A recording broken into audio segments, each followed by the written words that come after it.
जाणार पुणेच, पण 38 वर्षाच्या प्रदीर्घ सेवेनंतर मी सध्या पन्हाळ्याला जवळजवळ 6-7 वर्ष झाले पन्हाळ्याला असतो. तिथे थांबून आम्ही दोघांनी पन्हाळा फ्लाईट कृषी पर्यटन एक जंगलामध्ये आम्ही शेती तयार चालू केलेली आहे. त्यामध्ये फॅमिलीसाठी राहण्याची व्यवस्था, मुलांसाठी खेळण्याची व्यवस्था, प्लस जेवण, नाश्ता, तुम्हाला अनेक प्रकारची फळझाडं माझ्याकडे बघायला मिळतील. जंगलात संपूर्ण आहे. मसाल्याचे वृक्ष, अनेक प्रकारचे मसाल्याची झाडं बघायला मिळतील.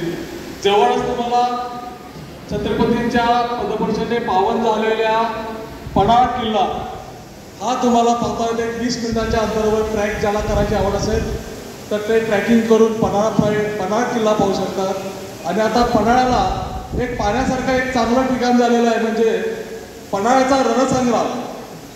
बाजी प्रभूची ते पावनखिंडची जी लढाई झाली, सिद्धी जोहरनं पन्हाळ्याला वेढा मारलेला होता. त्यानंतर शिवाजी महाराज काही मावळ्यांसह विशाळगडाला रवाना झाले. ते एक 23 मिनिटाचा पन्हाळाचा रणसंग्राम म्हणून 13D मध्ये एक शॉर्ट फिल्म चालू झालेली आहे. ती खरोखर पाहण्यासारखी आहे.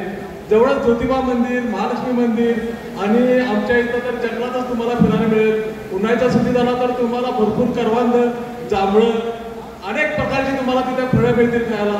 आणि आमचा जो उद्योग आहे हा उद्योग म्हणजे उद्योग म्हणून नाही आहे, एक तुम्ही आमच्याकडं गेस्ट म्हणून यायचं, पाहुणे म्हणून यायचं, घरच्यासारखं राहायचं, आनंद घ्यायचा आणि निसर्गात राहून निसर्गाची जी दान आहे ते घेऊन जाताना सोबत जायची.